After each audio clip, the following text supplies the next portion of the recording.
Hechos 22, del 6 al 15. Pero aconteció que yendo yo, al llegar cerca de Damasco, como a mediodía, de repente me rodeó mucha luz del cielo y caí al suelo y oí una voz que me decía: Saulo, Saulo, ¿por qué me persigues?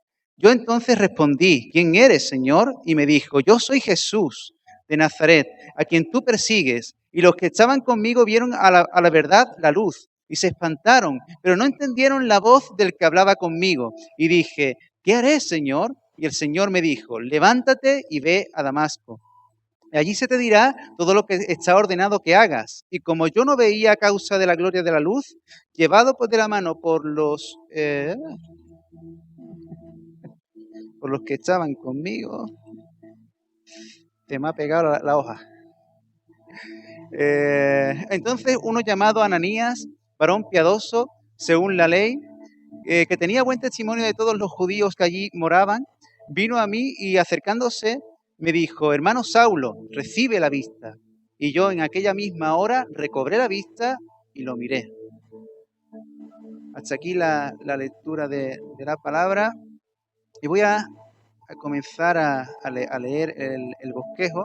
Y bueno, esta historia nos está hablando de Pablo, ¿verdad? En este instante, Pablo se encontraba en prisiones, encarcelado, y él estaba contando su testimonio, y él cuenta de lo que ocurrió en su vida, un día en el que cambió su vida para siempre, ¿vale? Y Pablo iba por un camino, era por su camino, un camino que él creía correcto, un camino en el cual él seguía sus creencias, sus ideas, su personalidad, su cultura, sus razones, sus intereses, y todo eso le hizo tomar ese camino, el cual él veía lícito, necesario, importante, vital, bueno y recto delante de los intereses de Dios. Confiaba y estaba plenamente convencido de que sus acciones y sus hechos eran motivados por Dios y agradables a sus ojos, motivados por el deseo de servir a Dios y enajenado por su fuerte religiosidad y fariseísmo, estaba plenamente convencido de que ese era el camino de Dios para su vida. Y esa convicción interna le hizo tomar ese camino hacia Damasco. Pero pronto, como de un hachazo, el Señor vino a intervenir su vida y Cristo interrumpió y cortó el avance de ese camino. Hasta aquí has llegado, le dijo el Señor. No te permito seguir adelante, porque si sigues te vas a hacer daño a ti mismo. Y saben, hermanos, la Biblia nos enseña que hay caminos que al hombre, ¿verdad?, le parecen derechos, pero que su fin es muerte, es perdición, ¿verdad? Eso nos enseña la Biblia, y al igual que Saulo, somos tentados muchas veces a encaminar nuestras vidas por senderos, por caminos, por cruzadas que entendemos son agradables a Dios o que se ajustan a su voluntad. Pero motivados quizás por nuestros deseos de servir a Dios o por nuestro celo religioso, pero enajenados por nuestras propias ideas, opiniones, motivaciones personales o buenas intenciones, nuestra convicción interna nos lleva a tomar estos caminos trazados quizás por nuestra propia imaginación. Y todo ello nos lleva a estar plenamente convencidos de que el camino andado es el correcto, recto y bueno.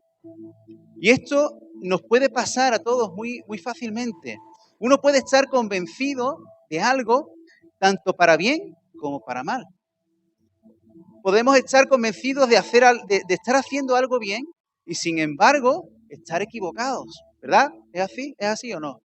En muchos momentos nos pasa eso, ¿verdad? De hecho, Dios por algo dice en Isaías 55, versos 7 al 9, porque mis pensamientos no son vuestros pensamientos, ni vuestros caminos mis caminos, dice el Señor. Como son más altos los cielos que la tierra, así son mis caminos, más altos que vuestros caminos, y mis pensamientos más que vuestros pensamientos. Por ello el Señor intervino tan fulminantemente en la vida de Saulo, en ese camino que tomó Saulo creyendo que era el correcto. Pero Pablo estaba convencido de que aquel camino era el camino de su fe. Y estaba convencido de su propia justicia, estaba cumpliendo con la justicia divina según su parecer. Y estaba llevando a juicio a los que no se conformaban a su propia fe judía y religiosa. Pero en aquella intervención divina en la vida de Saulo, de Pablo, es convencido de pecado por cuanto no creía en Cristo, de justicia por cuanto Cristo murió en la cruz, resucitó y ascendió al cielo, y de juicio por cuanto el príncipe de este mundo fue juzgado y su destino será el infierno. Ese será el ejemplo de aquellos que se obstinan en seguir sus propios caminos que el diablo quiso tomar en su día. Y gracias, como dice, y gracias a esta intervención divina, Saulo fue convencido de la realidad de Cristo, de la verdad del reino de Dios y de las realidades espirituales. Él fue convencido de todo aquello que significaba Cristo y fue reconducido y redirigido al sendero de la cruz, encaminado a Cristo. Hoy más que nunca, hermanos, tú y yo, la iglesia, necesita una intervención divina para ser convencidos de nuestro estado de error. Es lo que prácticamente hemos estado orando y es prácticamente lo que el pastor también estaba diciendo. Necesitamos ser convencidos de pecado, de justicia y de juicio. Es necesario, hermanos, que el Espíritu Santo nos convenza y descubra mi pecado para volver en mi fe al verdadero camino, a Cristo Jesús. Es necesario que el Espíritu Santo nos convenza y descubra nuestra justicia para darnos cuenta de que la observación religiosa de normas y rituales no salva y no satisface la justicia de Dios, porque por gracia somos declarados justos delante de Dios. Es necesario, hermanos, que seamos convencidos y se descubra mi juicio, para darnos cuenta que si nos obstinamos en seguir nuestro propio camino, seguiremos el ejemplo del diablo. Y el camino y el fin del diablo es el infierno. No porque estemos aquí o estábamos hablando, tenemos la seguridad o la convicción de que realmente somos hijos de Dios. Lo que nos da la seguridad de que somos hijos de Dios es que el Espíritu Santo viene a mí y me da testimonio de la realidad de Cristo. Eso es lo que me da a mí la convicción, lo que me convence de que Cristo es real. Entonces, hermanos, necesitamos que Dios nos convenza de todo esto. No podemos permitirnos, hermanos, seguir andando enajenados por nuestras creencias, cegados en tinieblas, sin saber cuál es el verdadero camino. Pablo andó por unos días en tinieblas. Quizás nosotros estemos andando así. Necesitamos, hermanos, que el Señor y su Espíritu Santo intervengan en nuestras vidas y abra nuestros ojos para ser convencidos de la realidad de Cristo, de la santidad de Dios, convencidos del amor de Dios, convencidos de todos sus atributos, así como del reino de Dios, del reino celestial. De esa manera descubriremos dónde están nuestras vidas, si en otro camino o en el camino de Cristo.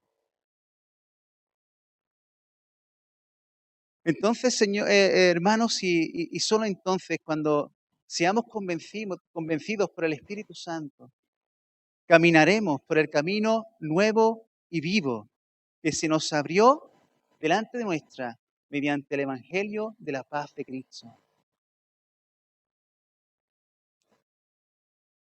La pregunta que quiero hacerte, estoy concluyendo, es: ¿quieres ser reconducido al camino, a la verdad y a la vida?